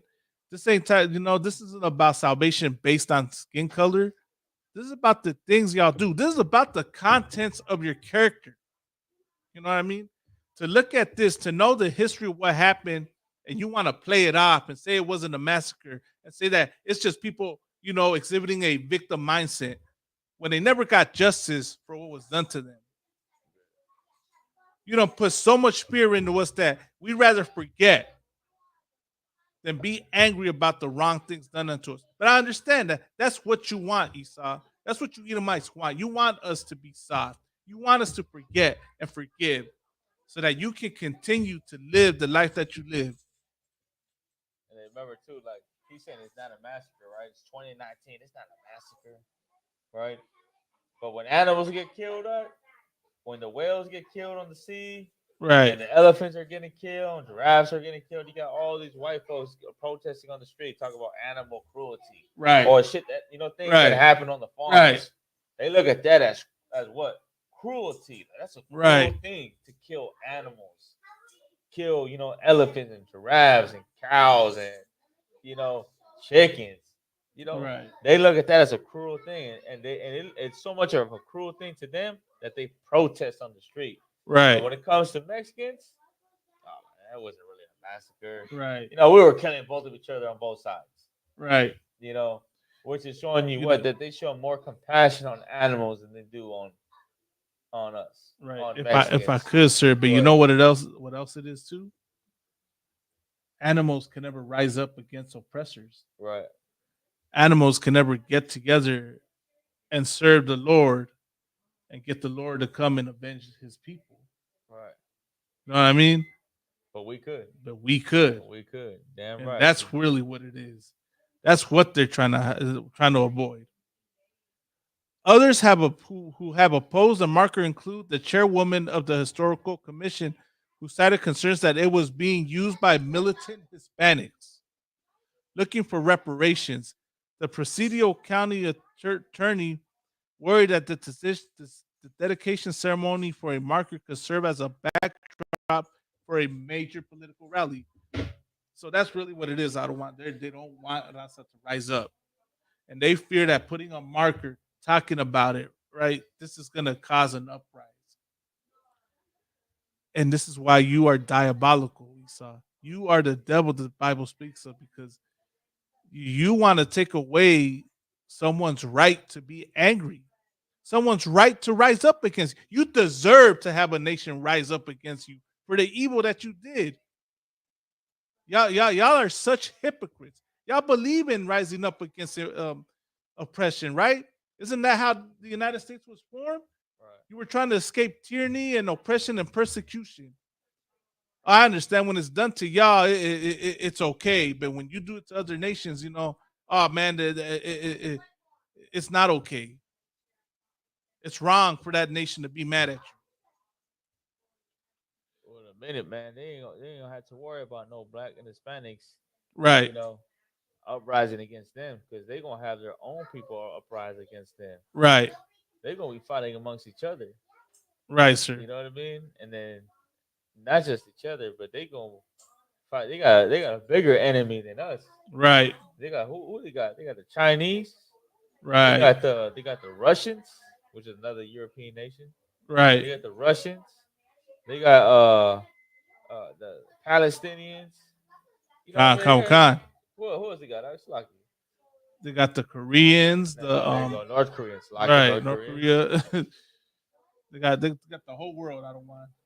You know what I mean? Y'all, the Europeans, man, the so-called white man, he gonna get sent to the Valley of Jehoshaphat, to the Middle East, man. They gonna fight World War III. They gonna blow each other up. Right. You know what I mean? And as for us, black and Hispanic, man, we're gonna be kicking back, chilling. Right. We gonna get involved in that war.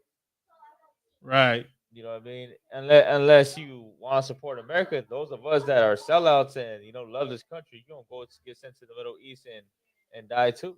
Right. It's likely not too good. No sweat. Go ahead.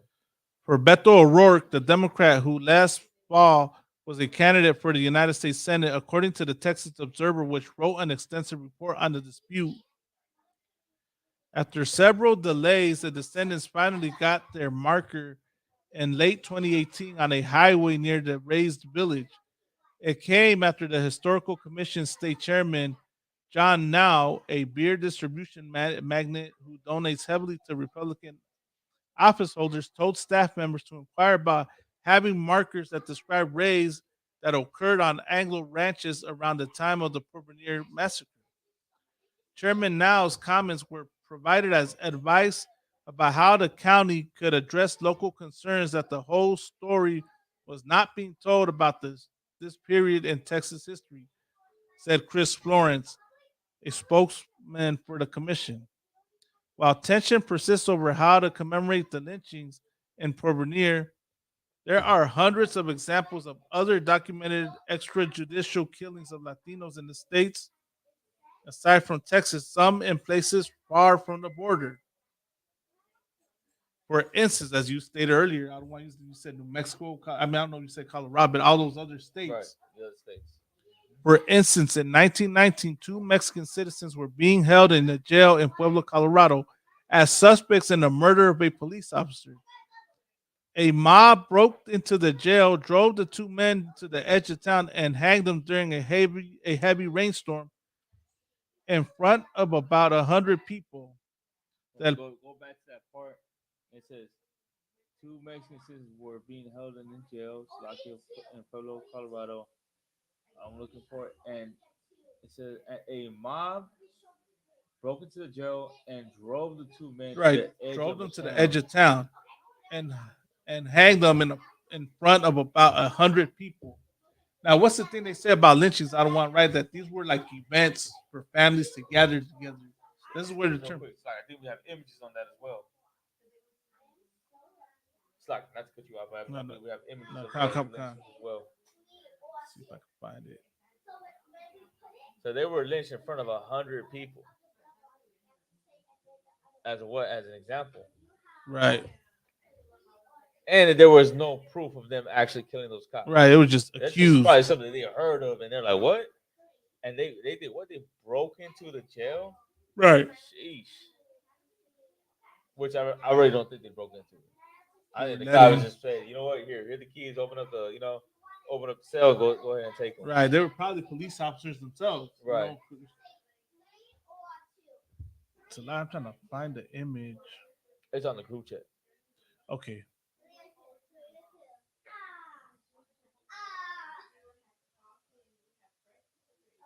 So we're going to show you an image real quick of Latinos being lynched.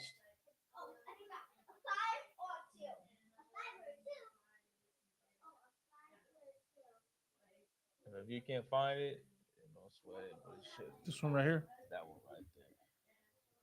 There you go.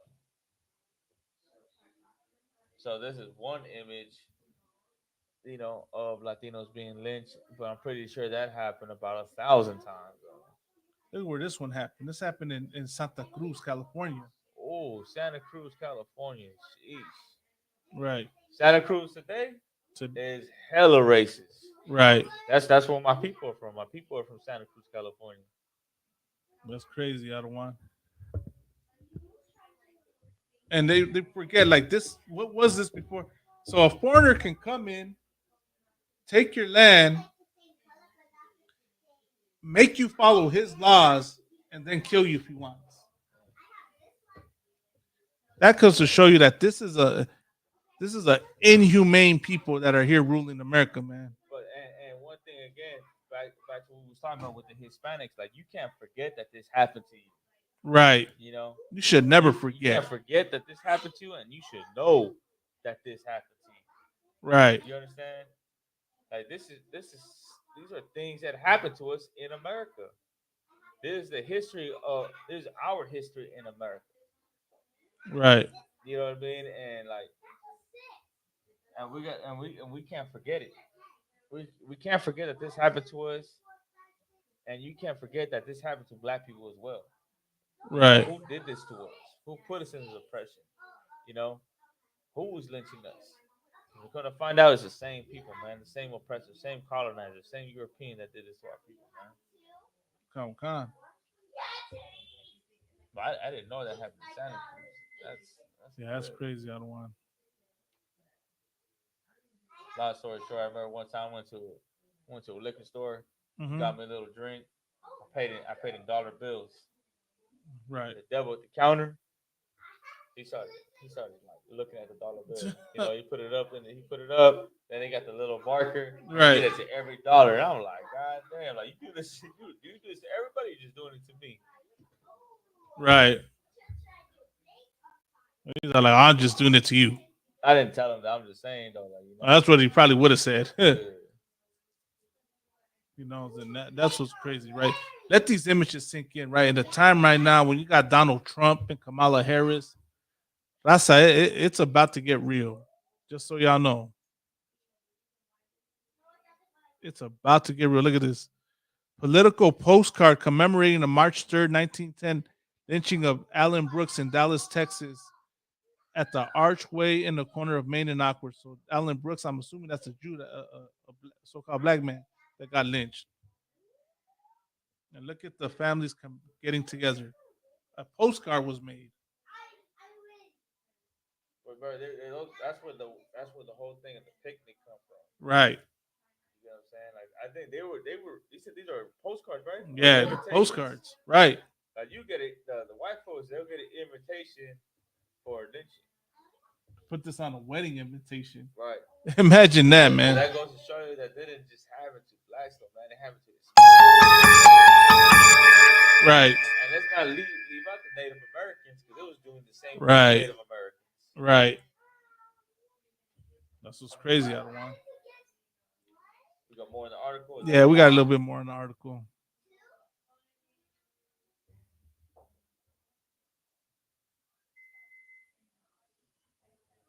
As the suspects in the murder of the El Paso Herald reported that Mexico's consul in Denver investigated the episode and concluded that the mob had lynched the wrong men. In Albuquerque's Old Town Plaza, where gift shops and restaurants now cater to tourists, 3 men identified as Escolastico Pereira, Michael Barrera, and California Joe were hanged by a mob of about 200 local residents in 1881 in connection with the murder of a geological surveyor, Colonel Charles Potter. Though lynching in general is to be condemned, yet to every case there is an exception. The Santa Fe New Mexican reported at the time, in the instance of the dastardly murder of Charles Potter, it is very doubtful whether justice can be too swiftly meted out.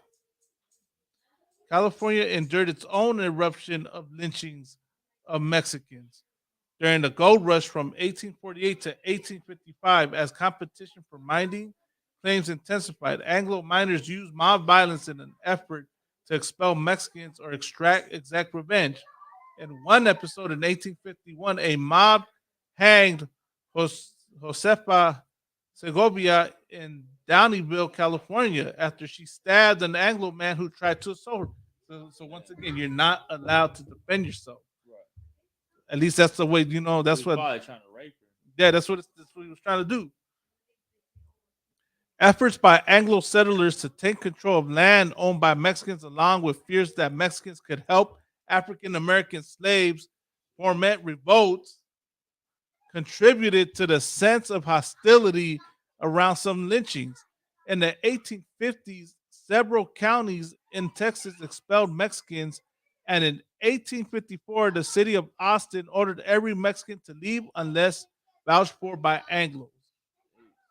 So they did another reason what to do was to stop that black and brown unity. Yeah, they were trying to stop the black and brown from coming together. Because eventually they're gonna realize, like, hey, you know what? Right. This going on with you, this going on with me. We're gonna stand our ground. Right. You know, but you know what ended up happening is, of course, they kicked us out and then they pinned us against each other. Right.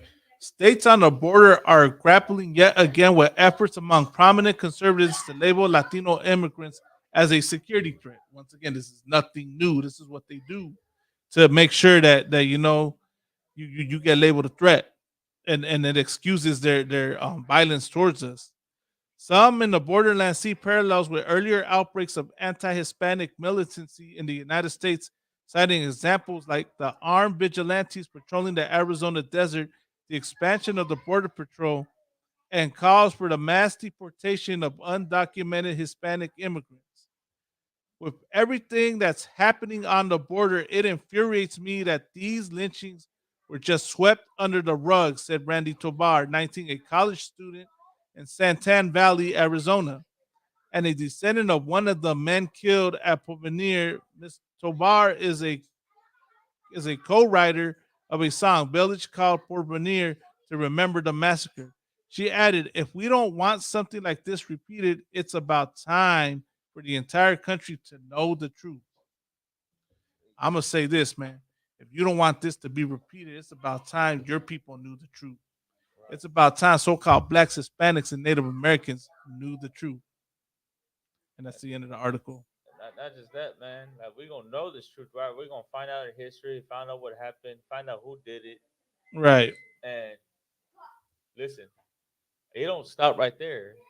Like, a lot of people, like, a lot of people that know about this history, they think that they gonna know this history, they gonna fight for equal rights. Right. We're gonna fight for equality. We're gonna fight, so that this doesn't happen again.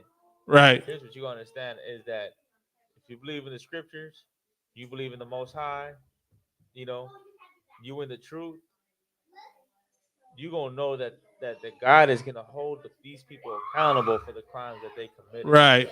And the roles are going to reverse. Right. You understand? If I could, if you can pull Obadiah. Nah, he that leadeth to captivity Oh, shall go Revelation. into captivity. Okay, But, just last point, you got to understand is that God is going to bring justice, not the justice that America gives. He gonna make sure that the same people that oppressed us are going to go through the same thing that they put us through. And we're gonna read it though. I believe it's Revelations 13 and 9. 13 and 9. Let's read that. Were you gonna say something?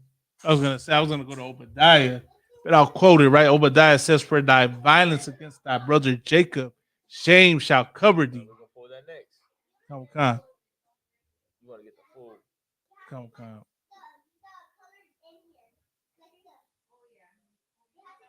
This is the book of Revelation, chapter 13, verse 9. If any man have an ear, let him hear. He that leadeth into captivity shall go into captivity. He that killeth with the sword must be killed with the sword. Now, this is the New Testament, Revelation 13 and 9. Right. It says that if any man have an ear, let him hear. If you have any understanding, man, understand this. He Right. that leadeth into captivity. If you lead into captivity, if you lead a nation into slavery, Right. if you force a people into slavery, go ahead. You shall go into captivity. You going into captivity. You going into slavery. Keep going. He that killeth with the sword must be killed with the sword. And if you kill with the sword, if you lynched, if you murdered, if you unalived, if you enslaved, that means what? Shall go Right. into captivity. Right. What happened to you? Right. Man, listen. We just read the history of what happened to the Mexicans. Right. Read to what happened to the Mexicans in California and in Texas, and what did it say? Colorado as well, where they were accusing us, us of stealing, of robbing, of killing. Right. And none of them got justice for it. Right. They didn't do an investigation to find out that really happened. Right. They let a mob of people go into that jail cell, take them out and kill them. Right. They got justice themselves. Right. So the Most High God, the God of the Bible, he gonna get justice himself. Damn right, I don't want. And you gonna, man, listen, and that's what's gonna happen to the Europeans and the colonizer, to the Spaniards, to the French, to the Dutch, to the English, to all the Europeans. That's what's gonna happen to you. Right. There's a few in your future is not reigning on top of the world, but you're gonna be in the bottom of society serving a black and Hispanic man. Right. Because of the crimes that you committed against our people. Well, it's like, blah, blah. No, that's heavy. You touched on that. I don't want it ends with, here is the patience and faith of the saints. Here's the what? the faith and the patience and the faith of the saints. Patience and the faith of the saints, man. We patient. And we have faith. And we got and we got faith. And we got faith. Like we got faith that this is going to happen. That's why we do these little podcasts. Right. We're out in the streets. That's why we're teaching. You know, that's why we do the work of the Lord, because we got faith that this is going to happen. And we got the patience too. Right. Damn right, sir. We got the faith. That's why we go out of slavery. We work, you know. Right. And even though we got slavery, we got kids, we got families, we got wives, we still come back in here and do this. Right. Go ahead, Nah, that's heavy you say that, sir, because that's exactly we do this for them. We do so that our people can get justice, so that this can end, so that we should, you want to talk about being humane.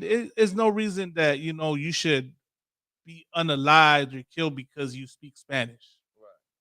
Because you work better, because you just minding your own business and a stranger came and invaded your homeland.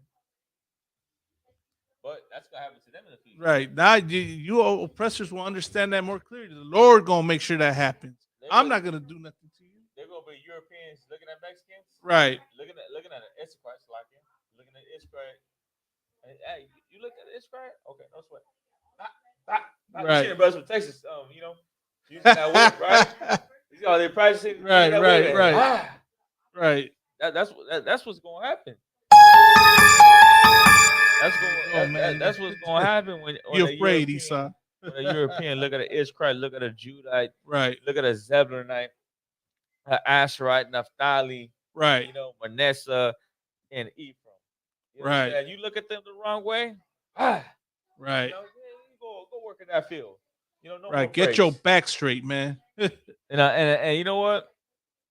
A lot of Christians be like, man, look how foul you are.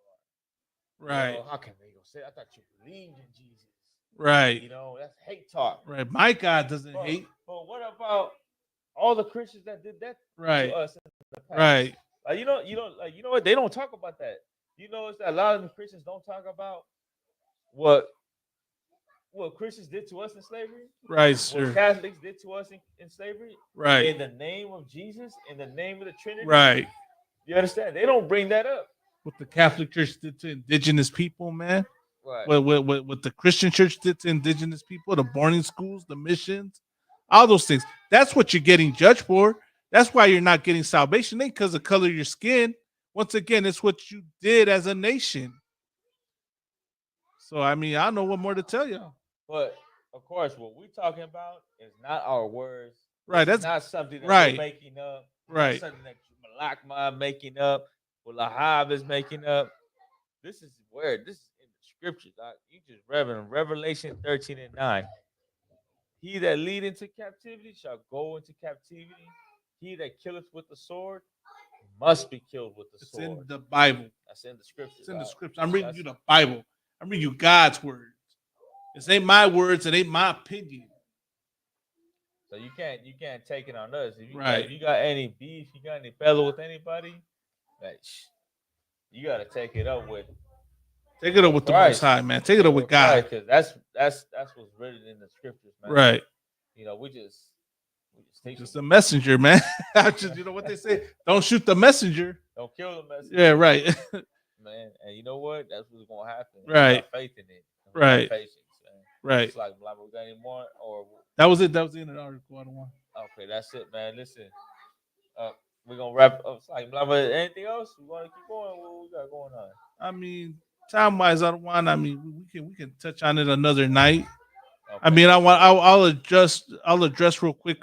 What's his name? Tony Hinchcliffe. Oh man, we got that. Okay, go ahead. We'll just address it real quick, right? And let me show y'all some. The article touched on it, right? Like that, the current hatred that's put against us. Let's play another example of that current hatred. Then we'll just close out the show. I don't want. All right, that's what you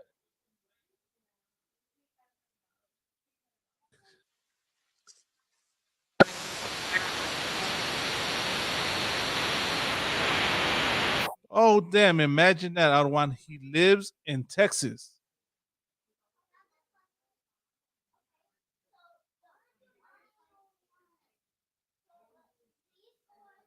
18 years in Ohio, 20 years in California, and I got to see California turn to live in the great state of Texas now. 18 years in Ohio, 20 years in California, and I got to see California turn to absolute horrendous thing. And traveling the world, I got to see San Francisco turn into one of the most demented cities, one of the greatest downfalls I've ever seen. And that is where the other candidate worked for 2 decades. And it's absolutely wild to see. And in Texas, stuff is really, really crazy. We're right there by a wide open border. Where are my proud Latinos at tonight? See, he didn't just mention Puerto Ricanos. I don't want. He said, "Where are my proud Latinos at?" He's from Texas. We just read you the history of Texas. This the Lord that put this set up right. You guys see what I mean? It's wide open. There's so many of them. It's absolutely incredible. Believe it or not, people, I welcome migrants to the United States of America with open arms. And by open arms, I mean like this.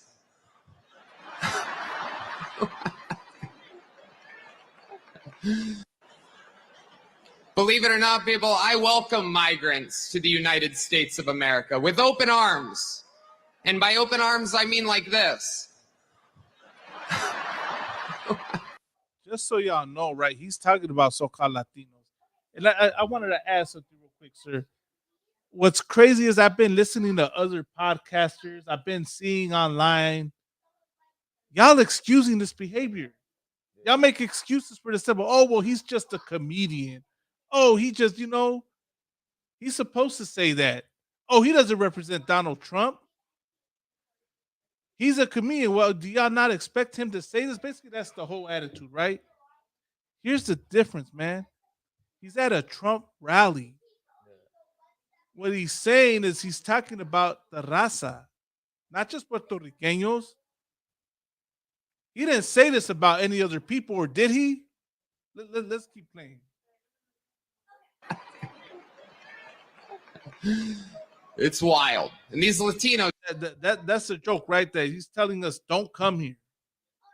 He's being passive aggressive. That's what he's being. Because they love making babies, too. Just know that. They do. They do. There's no pulling out. They don't do that. They come inside, just like they did to our country. Republicans are the party with a good sense of humor. Free speech is under attack, people. I host a show, and each week I get updates what words we're allowed to use and not use anymore. It's happening right now the past few years. It's a real thing. And, used to be able to tell people to Google stuff. My mom's a boomer in the state of Ohio. And I always notice that about racists, sir. They always try to say, well, free speech is under attack. Nobody's stopping you from saying what you're saying. Say you let it be known. Let it be known how you feel about us, man. Please. And there's no convincing her of anything.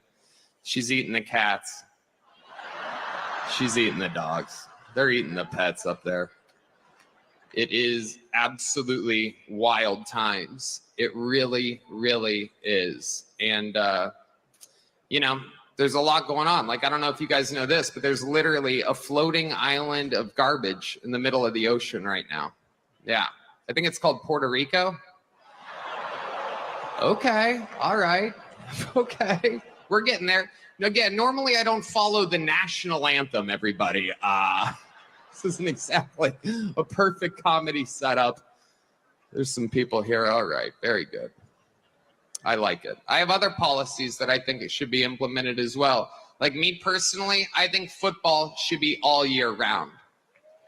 Yeah. So many great athletes. I don't know about you guys, but I think that Travis Kelce might be the next O.J. Simpson. He said that this is a huge pile of dump called Puerto Rico. Yeah. Then you got a lot of white folks trying to go to Puerto Rico over there. Right. That's how you know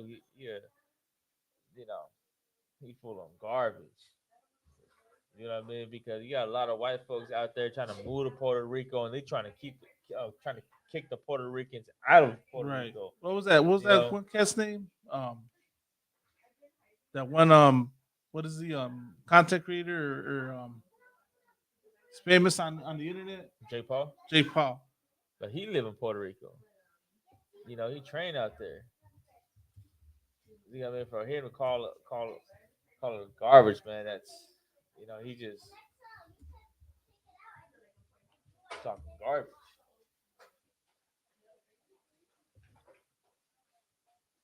Logan Paul's thoughts on living in Puerto. Is this it right here? Yeah, it's just some other devil. I think he got Malachi too.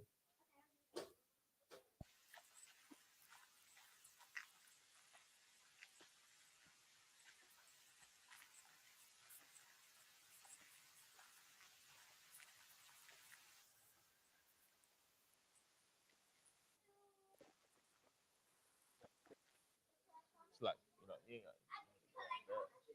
But yeah, he live in Puerto Rico. This cat right here talking smack about Puerto Rico. You know, he's doing it at a Donald Trump rally because, you know, he trying to. Right. You know what I'm saying? He knows saying racist things is what's gonna get the people Right. fired up. Because that's who they're appealing to, Adawan. Right. They're appealing to the oppressed. They're appealing to white people. Make America great again is make America great again for white people. They're implying that it's only been great for black and brown because of the Democratic Party and Barack Obama, like because they're using colorism once again. They're claiming that Barack Obama did all that for black people. Right. You know, that's really what it is. They gave you free handouts and this and that. Well, your free handouts are costing me money. That's their whole thing, right? I want to see what Logan Paul said. I don't want to lock you. Quickly back in like fight mode. Like all I do is eat, train, sleep, recover. That's it. Yeah. And Puerto Rico is such a good spot to do this. Can we talk about Puerto Rico a little bit? My goal was to come here and to get you out of here, but it's so beautiful, man. It's heaven on earth. Beautiful. But I will say I wouldn't. This is not for me, and I'll tell you why. Too disconnected. Like if you're Oprah and you can't go anywhere. Yeah, she's here. Yeah. I mean, I don't know. Yeah, she's here too. That. Yeah, she's here somewhere. Somewhere, not here. She's in the kitchen. I think somewhere over there. She'd be chilling. Now she here. Yeah. Could you do this forever? I don't know about forever. That's the other thing. Everyone's made like so many assumptions about like what I'm doing. No assumptions. He said that shit. What? I said you were staying here. I did. Yeah. I said I'm moving to. Look, I'm here for training camp. I'm stationed right now. For until that fight, maybe a little afterwards. But it's such a good spot to train. So like, I don't even know what I'm doing. Sure, I bought a vehicle here. Bro, I'm buying one. Nice. Oh my God. So I nice. drove this thing yesterday and it was. All right, so his comments about Puerto Rico is how much he loves it there, right? What did he complain, right? What was the other thing? How beautiful the island is. Right. Of course. What is it? What a beautiful island. It'd be a shame if somebody discovered it. That's really him and the rest of the oppressors. That's how they feel. Right. They want us out of it so they can have it. That's the whole attitude. Next week we're gonna talk about Hatui. Yeah, we can go more into the history of Puerto Rico. Puerto Rico and Cuba. Right. You know what I mean? And of course, the Puerto Ricans, the Cubans, the Mexicans, the blacks, Native Americans, we all got the same oppression. Right. Same oppressor, same colonizer. You know what I'm saying? But the thing is, a lot of us, we hate each other. Right. We was talking about earlier how Mexicans hate Puerto Ricans, Puerto Right. Ricans hate Mexicans, blacks hate Mexicans, Native Americans hate Mexicans, Mexicans hate Native Americans. Right. We're all divided amongst each other, man. Right. And we all forget that we have the same oppressor. You got some idiot right there talking about Puerto Rico is a pile of garbage. Man. Then you had the other devil say how nice it was. So right. Then you had some other fools say that Mexicans are bringing all the rapists and right. And they're not bringing the best. Right. I suppose some of them are good. And that same devil went to Puerto Rico and threw Toilet paper and I don't paper think it was towels. with paper towels. Paper It was towels, paper right. towels in Puerto Rico. That's how they look at us, man. Right. You know, so we gotta put all the pettiness aside, put all the BS aside, and recognize that we're brothers, man. Right, Scripture damn right, says sir. in Zephaniah 2:1, gather yourselves together, O nation not desired. Right. And we're the people that's supposed to come together. Right. Puerto Ricans, Mexicans, blacks, Native American Indians, West Indians, you know, Right. people from South America, Central America. We're the Lord's chosen people, and the Lord wants to come together in one body, one spirit. You understand? And recognize we're one family, one blood. Damn right, You sir. know, and we all got the same oppressor. Right. So with that being said, man, I'm gonna wrap up. We're gonna wrap it up with that. I'm Precinct Officer Lahab. I'm right here with Precinct Officer Malakma. Right. Precinct Officer Malakma, man. We're gonna hold this inconvenient truth down. You understand? Make sure you like, you subscribe to this channel, follow it, support us. Man, we're gonna bring out more Latino history. Right. You know, more history on our people, man. We go. You understand? It's important to talk about it. You know, to talk about the stuff that they don't talk about in schools and universities and colleges. Right. You know, show the truth that's what inconvenient. Right. Damn right, sir. All right, go on. So we're gonna bring out that inconvenient truth. You know. But with that, man, we'll be back at it again. You know, next week, Raza. Stay tuned, man. We're gonna, we're gonna keep at it, man. With that, like, share, and subscribe, comment. Let us know whether you agree or disagree. You know, by all means, let us know. Let us know what you think, man. And let's have the conversation, man. We need to have the conversation and talk about these things, man. Let's talk about it. But with that, man, we'll be back at it again next week. Shalom, Israel.